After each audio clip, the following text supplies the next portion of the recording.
Ngara numida weram phongki ba panam pause digi maruoba pau khara khangasaraka miyamda khudodam jake RPI na PUCL ki mathakta police complaint tawkhre Kuki narco terrorist singna sel thadaraga maitei singbu lana uhannaba phongrapa reponi RPI youth wing Manipur da tholiba irang asida aramba pau kaya chandoktuna phongliba PUCL ki mathakta logi oiba action lokhapiyo haina Republican Party of India RPI Athawale Manipur State ki Mekedegi Imphal Police ta complaint ama thangatkhre Irang asida maitei furupu aramba tahanbada natana India amasung malem pumbada maitei furupu yoliba asida miyamge mihut oina lariba singna wafam amata phongdoktaba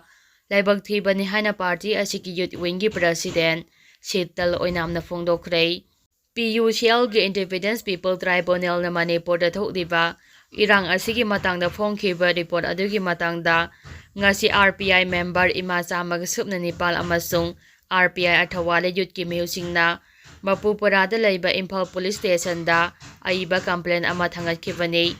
hiram asiga mari lenina siltala oinamna hai PUCL na hadaw phonglokliba report asida maitei furupna Irang asi haurakpa oina lana uhannaba malemgi miyamda sandoknaba hotnari Makhoina phongriba report asida maitei furuba asi lan pamba Kuki singda otnaiba chathaba oina uhalle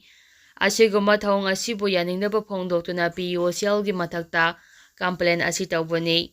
PUCL na Manipur gi irang asida chijile hana phonglakliba report asi matau karamna karamba miyengda amadi karamba ground da report asi phonglibana haiba wahang hangningai oi makhoina phongliba report khupong asi Manipur gi irang asibu Thoaliba Kuki narco terrorist singna sel thadaraga maitei singbu lana uhannaba phonglokpa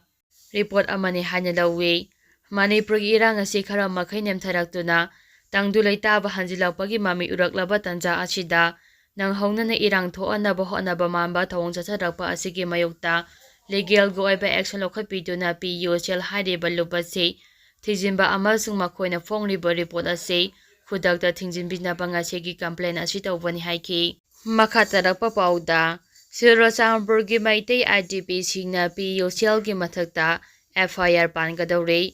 Kuki singna afaba makhalgi khulai sijinaduna maitei singi mathakta landarakibagi wafam PUCL gi report losilakpana report asina amadigi oiba report haiba mayek senglei CMUC People's Union for Civil Liberties PUCL na Manipur irangge matangda phongkhiba report maikai kayadagi leptuna yaningdaba phongdorakli kumja lising aniga subna kunga homdagi me ahumdagi haurakkiba irang asida Kuki singna afaba makhalgi khulai kaya sijinaduna landarakibagi wafam sing report asida losinduna phonglakpana report asina kalnamatagi oiba report haibadu mayek singna takle hana Sirosangpur Maitei United Committee CMUC gi co-convener na boningthogjamna phongdokhre Manipur da thokliba irang asida hakthengna chaithing phangliba Sirosangpur Maitei singi apunba body ama oiriba Sirosangpur Maitei United Committee na sinduna ngasi major kholda laiba Manipur Press Club ki thangjil holda phangthokpa paugi mifam amada CMUC gi co-convener na boningthogjamna hai PUCL na phongkhiba report adu nakalnamatagi oiba yumpham yaudaba aramba ngaktani maduna lanjena aduna lairiba IDP singbu amuke hen nungaitaba poale tholiba irang asi kumja lising aniga subna kunga humdagi me ahumgi mamangdagi Kuki singna mangjongna semchaduna haurakibani kumja lising aniga subna kunga humdoigi April kunga taretta Sirosangpur da sanganaba semchaduna lairiba open gym Kuki singna maitharakiba amade lairiba CCTV camera khudemak thugairamba madugi matung maitei singe laisang thugaikiba adudagi haukrabani me ahumgi numita asumgi pung 12 dagi haugadaba lili adugi mangonina forest beach office mai thaba haukre loinina maitei driver amasu thamthina phurakiba laiki madugi matungda maitei singe yumsingsu mai thaba haurakibani masigi tayona vada Imphaldagi irang asi Maitei na Kuki gi yum mai thaduna haukibani haina PUCL gi report hariba asi yumpham yaudaba aramba wafamni irang haurakpa adida Kuki singna afaba makhalgi khulai sijinaduna landarakhiba adugi wafamsing losinduna report asida palaktabana nakalnamadagi oiba report na haiba mayek senglei me ahumgi numit aduda Sirosangpur gi ꯈꯨꯈꯥ ꯇꯝꯄꯥꯛꯇ ꯃꯤꯑꯣꯏ 4 ꯅꯣꯡꯃꯩꯅ ꯄꯥꯟꯗꯨꯅ ꯁꯣꯛꯈꯤ꯫ ꯃꯩꯇꯩ ꯃꯤꯌꯥꯝ ꯑꯗꯨ ꯁꯥꯐꯒꯗꯕ ꯃꯐꯝꯗ ꯄꯨꯊꯣꯛꯈꯤꯕ ꯂꯩꯈꯤꯗꯦ꯫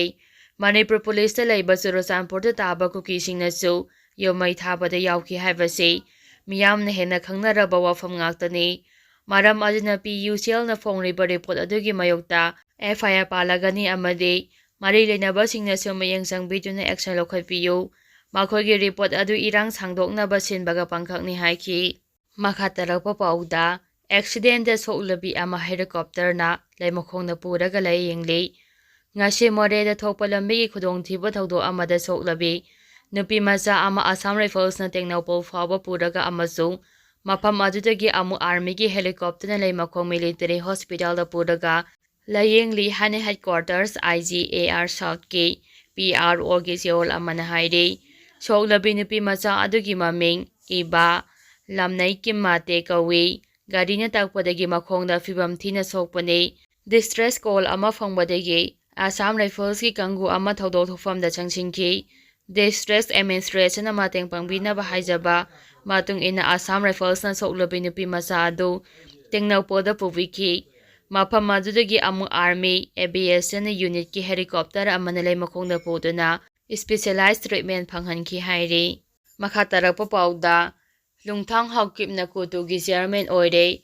ꯆꯍꯤ 2 ꯍꯦꯟꯅ ꯀꯨꯀꯤ job ꯀꯥꯡꯂꯨꯞꯀꯤ ꯃꯤꯁꯤꯡꯅ ꯏꯔꯥꯡ ꯃꯥꯌꯣꯛꯅꯗꯨꯅ ꯑꯃꯁꯨꯡ ꯂꯥꯟꯖꯦꯟꯅꯗꯨꯅ ꯂꯥꯛꯂꯕ ꯃꯔꯛꯁꯤꯗ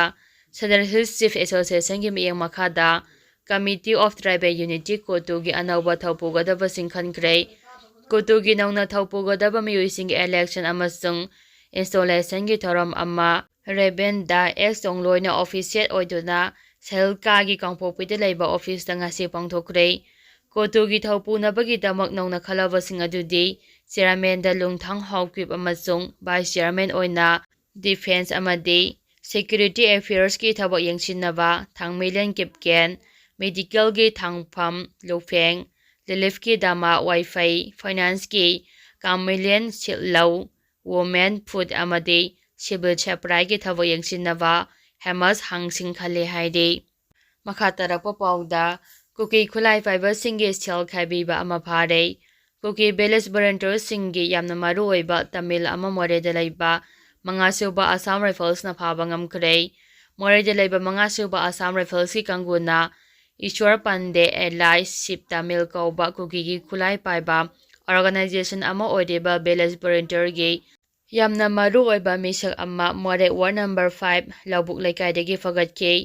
ꯏꯁ꯭ꯋꯔ ꯄꯥꯟꯗꯦ ꯀꯨꯀꯤ ꯚꯤꯂꯦꯖ ꯚꯣꯂꯨꯟꯇꯤꯌꯔꯒꯤ ꯃꯅꯤ ꯀꯂꯦꯛꯇꯔ ꯑꯣꯏꯅ ꯃꯤꯌꯥꯝꯗꯒꯤ ꯁꯦꯜ ꯈꯥꯏꯕ ꯑꯃꯗꯤ ꯈꯨꯠꯁꯨ ꯈꯨꯠꯂꯥꯏꯁꯤꯡ ꯂꯥꯟꯊꯣꯛ ꯂꯥꯟꯁꯤꯟ ꯇꯧꯕ ꯃꯤꯑꯣꯏꯅꯤ ꯍꯥꯏꯔꯤ꯫ ꯃꯈꯥ ꯇꯥꯔꯛꯄ ꯄꯥꯎꯗ ꯄꯣꯛꯇꯕ ꯃꯄꯥ ꯑꯄꯣꯛꯄ ꯃꯃꯥ ꯃꯔꯥꯜ ꯂꯩꯔꯦ ꯍꯥꯏꯅ ꯂꯥꯎꯊꯣꯛꯈ꯭ꯔꯦ꯫ ꯅꯨꯄꯤꯃꯆꯥ ꯑꯃꯕꯨ ꯄꯣꯛꯇꯕ ꯃꯄꯥꯅ ꯅꯠꯇꯕ ꯂꯤꯆꯠ ꯆꯠꯄꯤꯈꯤꯕ ꯑꯃꯁꯨꯡ ꯑꯄꯣꯛꯄꯤ ꯃꯃꯥꯅ ꯃꯗꯨ ꯈꯪꯅ ꯈꯪꯅ ꯍꯥꯏꯗꯣꯛꯇꯕꯒꯤꯗꯃꯛ ꯃꯈꯣꯏ ꯑꯅꯤꯃꯛ ꯀꯣꯔꯠꯅ ꯃꯔꯥꯜ ꯂꯩꯔꯦ ꯍꯥꯏꯅ ꯂꯥꯎꯊꯣꯛꯈ꯭ꯔꯦ꯫ Fast track special court number 1 ꯃꯅꯤꯄꯨꯔꯒꯤ ꯖꯖ ꯑꯥꯔ.ꯀꯦ. ꯃꯦꯝꯆꯥꯒꯤ ꯀꯣꯔꯠꯅ ꯀꯨꯝꯖꯥ 2017ꯗ ꯄꯥꯠꯁꯣꯏ ꯄꯨꯂꯤꯁ ꯁ꯭ꯇꯦꯁꯟꯒꯤ ꯃꯅꯨꯡ ꯆꯟꯕ ꯃꯐꯝ ꯑꯃꯗ ꯊꯣꯛꯈꯤꯕ ꯊꯧꯗꯣꯛ ꯑꯃꯒ ꯃꯔꯤ ꯂꯩꯅꯅ ꯃꯁꯥꯒꯤ ꯆꯍꯤ 57 ꯁꯨꯔꯕ ꯄꯣꯛꯇꯕ ꯃꯄꯥ ꯑꯃꯁꯨꯡ ꯃꯁꯥꯒꯤ ꯆꯍꯤ 92 ꯁꯨꯔꯕꯤ ꯑꯄꯣꯛꯄꯤ ꯃꯃꯥ ꯑꯅꯤꯃꯛ ꯃꯔꯥꯜ ꯂꯩꯔꯦ ꯍꯥꯏꯅ ꯀꯣꯔꯠꯅ ꯂꯥꯎꯊꯣꯛꯈꯤꯕꯅꯤ꯫ ꯚꯤꯛꯇꯤꯝ ꯑꯣꯏꯔꯤꯕꯤ ꯅꯨꯄꯤꯃꯆꯥ ꯑꯗꯨꯅ ꯀꯨꯝꯖꯥ 2017ꯒꯤ ꯑꯣꯒꯁꯠ 3ꯗ ꯊꯥꯔꯛꯈꯤꯕ ꯋꯥꯀꯠ ꯑꯃ ꯃꯔꯥꯜ ꯂꯩꯔꯦ ꯍꯥꯏꯅ ꯂꯥꯎꯊꯣꯛꯈ꯭ꯔꯕ ꯄꯣꯛꯇꯕ ꯃꯄꯥ ꯑꯃꯁꯨꯡ ꯍꯋꯥꯏꯕꯝ ꯃꯪꯂꯦꯝꯖꯥꯎ ꯀꯧꯕ ꯑꯃꯒꯒꯤ ꯃꯊꯛꯇ ꯊꯥꯔꯛꯈꯤ꯫ ꯋꯥꯀꯠ ꯑꯗꯨꯗ ꯃꯍꯥꯛꯄꯨ ꯄꯣꯛꯇꯕ ꯃꯄꯥꯅ ꯍꯋꯥꯏꯕꯝ ꯃꯪꯂꯦꯝꯖꯥꯎꯒꯤ ꯌꯨꯝꯗ ꯅꯠꯇꯕ ꯂꯤꯆꯠ ꯆꯠꯈꯤ ꯍꯥꯏꯕ ꯋꯥꯐꯝ ꯌꯥꯎꯔꯤ꯫ ꯍꯋꯥꯏꯕꯝ ꯃꯪꯂꯦꯝꯖꯥꯎ ꯑꯁꯤ ꯄꯣꯛꯇꯕ ꯃꯄꯥ ꯑꯁꯤꯒꯤ ꯃꯃꯥꯟꯅꯕꯅꯤ ꯑꯃꯁꯨꯡ ꯑꯄꯣꯛꯄꯤ ꯃꯃꯥ ꯑꯁꯤꯒꯤꯅ ꯅꯨꯡꯁꯤꯅꯕ ꯅꯨꯄꯥꯅꯤ ꯍꯥꯏꯕ ꯋꯥꯐꯝꯁꯨ ꯋꯥꯀꯠ ꯑꯁꯤꯗ ꯄꯜꯂꯤ꯫